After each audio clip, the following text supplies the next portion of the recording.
Please welcome to speak to us the funniest man on earth, a performer of legendary comic genius, a children's book author of profound depth, an individual of enormous compassion who is doing so much to make our world a better place, the great Jim Carrey.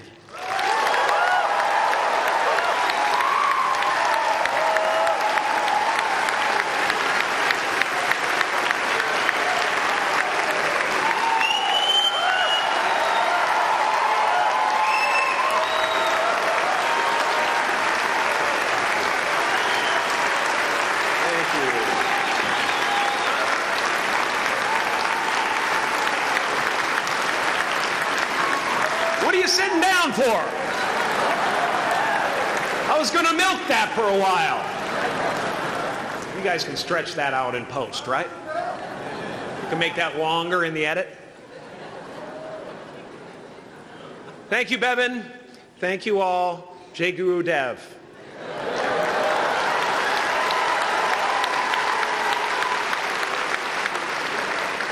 I brought one of my paintings to show you today. I hope you guys are going to be able to see it okay. It's not one of my bigger pieces, so you might want to move down front. Get a good look at it. Faculty, parents, friends, dignified guests, graduating class of 2014.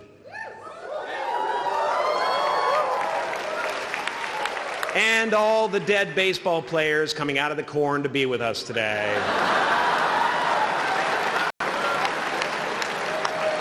After the harvest, there's no place for them to hide. Fields are empty. There's no cover there. I'm here to plant a seed today, a seed that will inspire you to move forward in life with enthusiastic hearts and a clear sense of wholeness. The question is, will that seed have a chance to take root? Or will I be sued by Monsanto and forced to use their seed?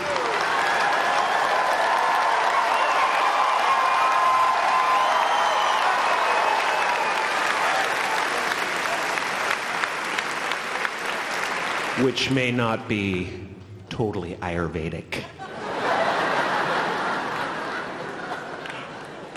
Excuse me if I seem a little bit low energy today, whatever this is. I slept with my head to the north last night. Oh man! Oh man! You know how that is, right, kids? Yeah. Woke up right in the middle of Pitta, couldn't get back to sleep till Vata rolled around. Crazy.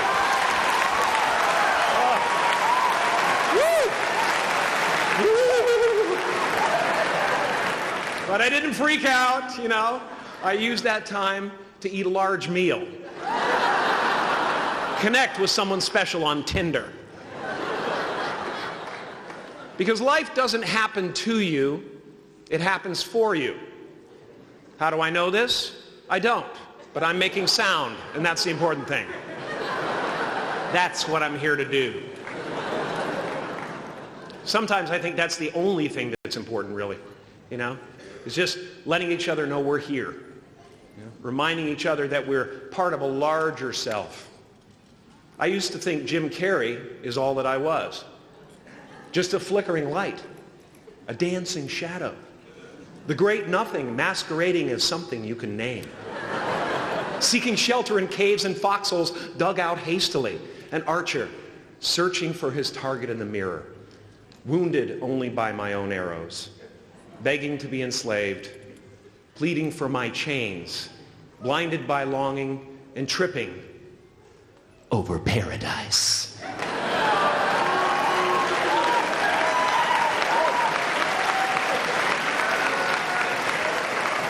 I get an amen? You didn't think I could be serious, did you? I don't think you understand who you're dealing with. I have no limits.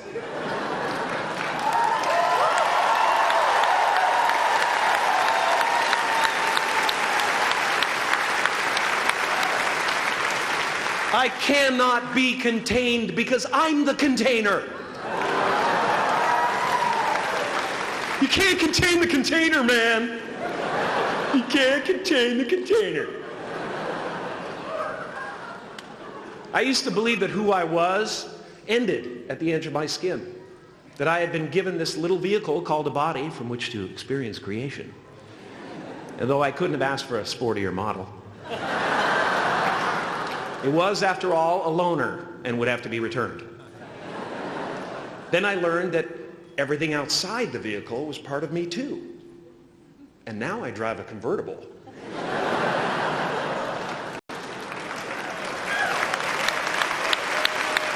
Yeah, man. Top down, wind of my hair. Woo!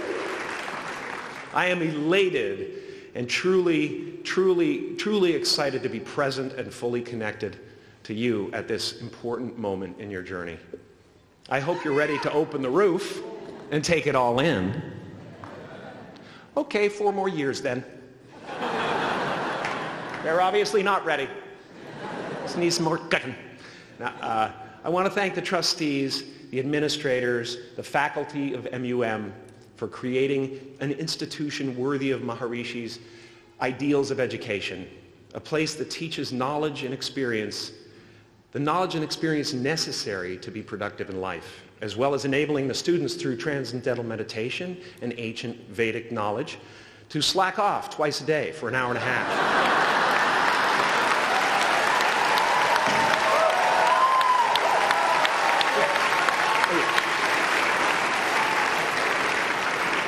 Don't think you're fooling me. But I guess it has some benefits. It does allow you to separate who you truly are and what's real from the stories that run through your head. You have given them the ability to walk behind the mind's elaborate set decoration and to see that there's a huge difference between a dog that is going to eat you in your mind and an actual dog that is going to eat you.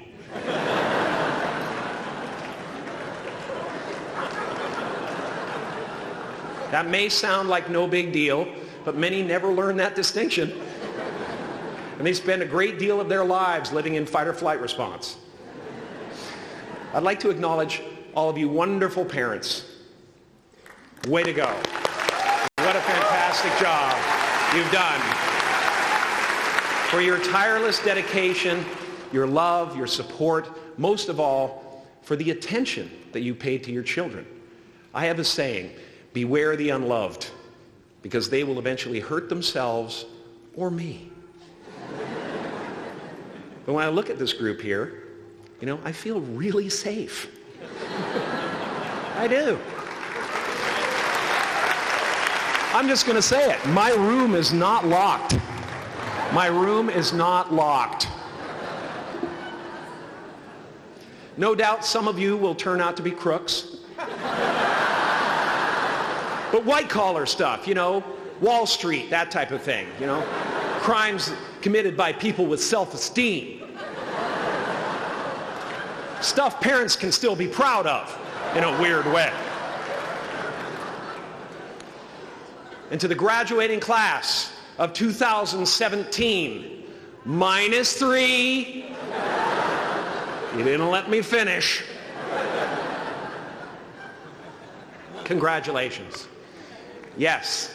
Give yourself a round of applause, please. Please.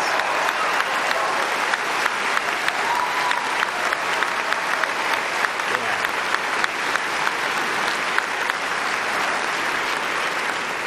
You are the vanguard of knowledge and consciousness, a new wave in a vast ocean of possibilities.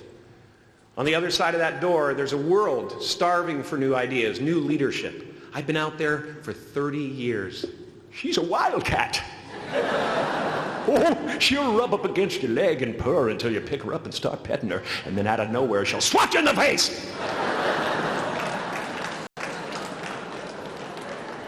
It can be rough out there, but that's okay, because there's soft serve ice cream with sprinkles. I guess that's what I'm really trying to say here today. Sometimes it's okay to eat your feelings. My father could have been a great comedian, but he didn't believe that that was possible for him. And so he made a conservative choice. Instead, he got a safe job as an accountant. And when I was 12 years old, he was let go from that safe job. And our family had to do whatever we could to survive. I learned many great lessons from my father, not the least of which was that you can fail at what you don't want. So you might as well take a chance on doing what you love.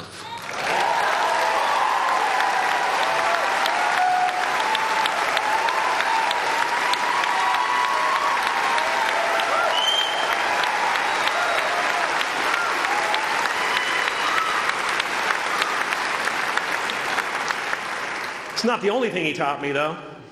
I watched the effect of my father's love and humor and how it altered the world around me. And I thought, that's something to do. That's something worth my time. It wasn't long before I started acting up. People would come over to the house and they'd be greeted by a 7-year-old throwing himself down a large flight of stairs. They would say, "What happened?" And I would say, "I don't know. Let's check the replay." I'd go back to the top of the stairs and come back down in slow motion.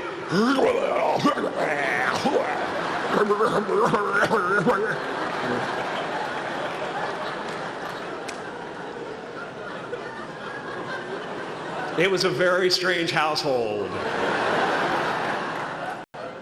My father used to brag that I wasn't a ham, I was the whole pig. And he treated my talent as if it was his second chance. When I was about 28, after a decade as a professional comedian, I realized one night in LA that the purpose of my life had always been to free people from concern, just like my dad. And when I realized this, I dubbed my new devotion the Church of Freedom from Concern. The Church of FFC.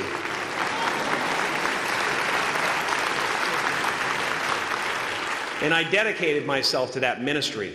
What's yours? How will you serve the world? What do they need that your talent can provide? That's all you have to figure out.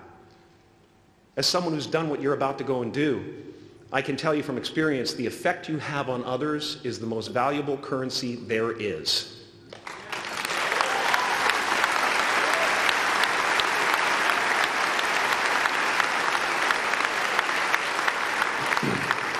Because everything you gain in life will rot and fall apart, and all that will be left of you is what was in your heart. My choosing to free people from concern got me to the top of a mountain. Look where I am. Look what I get to do. Everywhere I go. I'm going to get emotional because when I tap into this, it really is extraordinary to me. I did something that made people present their best selves to me wherever I go.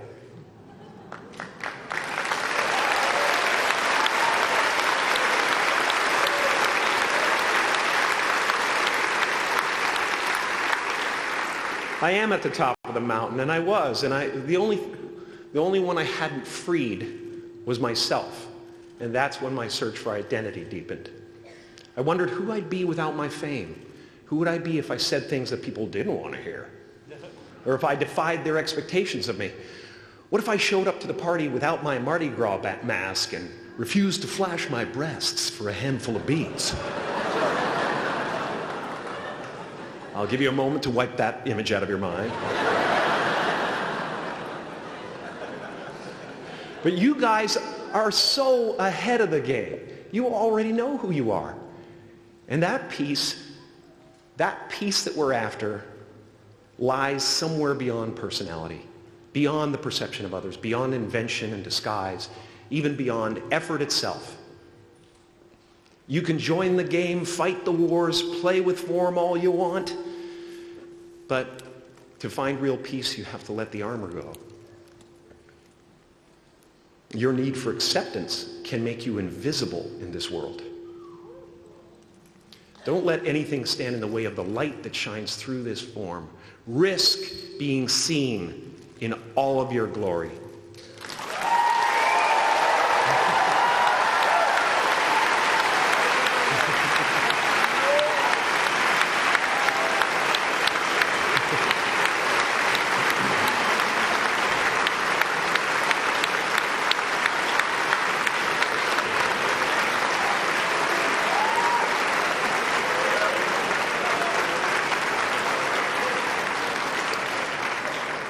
It's not big enough. This painting is big for a reason.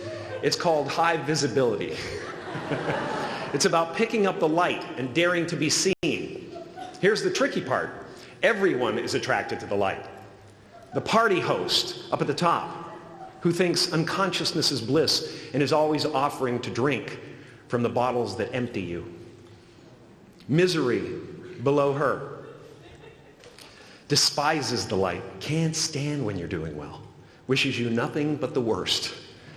The Queen of Diamonds, under him, needs a king to build her house of cards.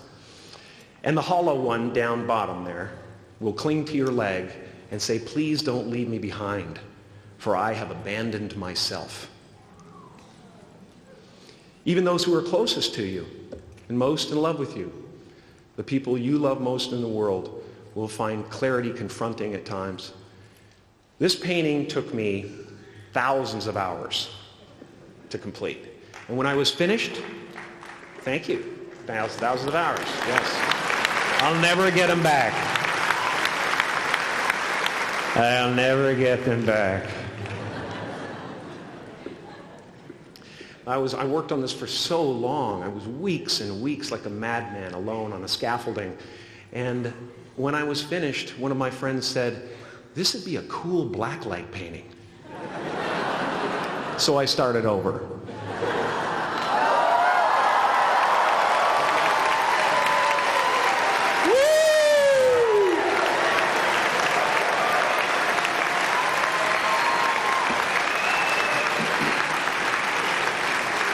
Welcome to Burning Man. Some pretty crazy characters up there, but better up there than in here. You know, painting is one of the ways, thank you. Painting is one of the ways I free myself from concern, a way to stop the world through total mental, spiritual, and physical involvement. But even with that comes a feeling of divine dissatisfaction, because ultimately, we're not the avatars we create. We're not the pictures on the film stock.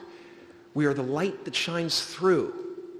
All else is just smoke and mirrors, distracting, but not truly compelling. I've often said that I wished people could realize all their dreams and wealth and fame, and so that they could see that it's not where you're going to find your sense of completion. Like many of you, I was concerned about going out into the world and doing something bigger than myself, until someone smarter than myself made me realize that there is nothing bigger than myself.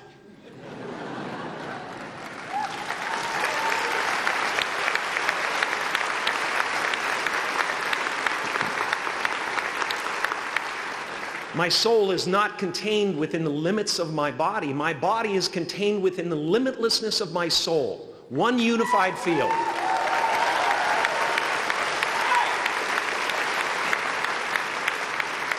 One unified field of nothing, dancing for no particular reason, except maybe to comfort and entertain itself.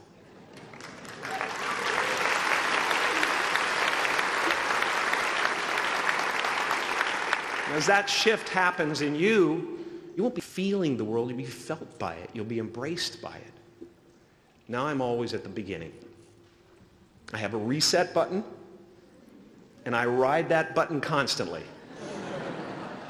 Once that button is functioning in your life, there's no story that the mind could create that will be as compelling. The imagination is always manufacturing scenarios, both good and bad, and the ego tries to keep you trapped in the multiplex of the mind.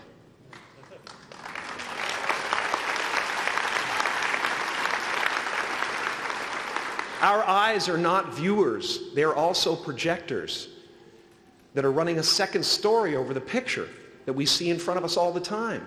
Fear is writing that script, and the working title is, I'll Never Be Enough.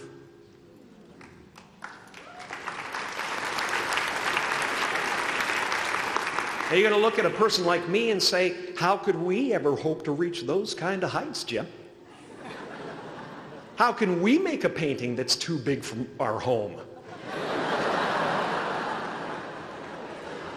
How do you fly so high without a special breathing apparatus? This is the voice of the ego. And if you listen to it, there will always be someone who's doing better than you. No matter what you gain, ego will not let you rest. It will tell you that you cannot stop until you've left an indelible mark on the earth, until you've achieved immortality.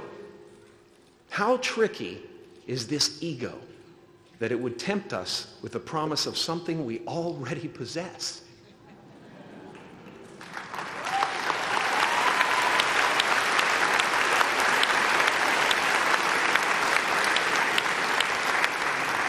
So, I just want you to relax. You know, that's my job. Relax and dream up a good life. I had a substitute teacher from Ireland in the 2nd grade that told my class during morning prayer that when she wants something, anything at all, she prays for it and promises something in return, and she always gets what she wants. Well, I'm sitting at the back of the classroom, thinking, wow, my family can't afford a bike, So I went home and I prayed for one. And I promised I would recite the rosary every night in exchange. Broke that promise. But 2 weeks later, I got home from school to find a brand new Mustang bike with a banana seat and Easy Rider handlebars. Yeah. From fool to cool. My family informed me that I had won the bike in a raffle that a friend of mine had entered my name in without my knowledge whatsoever. So that type of thing has been happening to me ever since. And as far as I can tell, it's just about letting the universe know what you want and working toward it while letting go of how it comes to pass.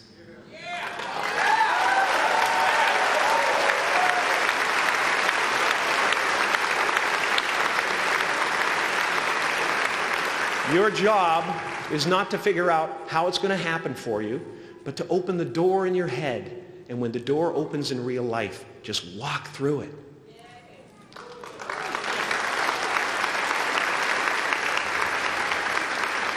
And don't worry if you miss your cue, because there's always doors opening. They keep opening.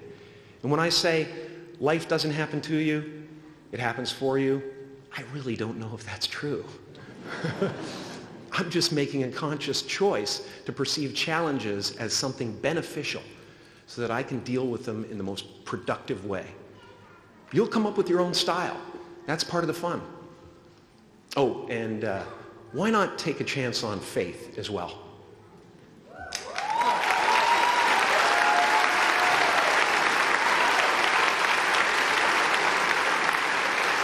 Take a chance on faith. Not religion, but faith. Not hope, but faith. I don't believe in hope. Hope is a beggar. Hope walks through the fire and faith leaps over it.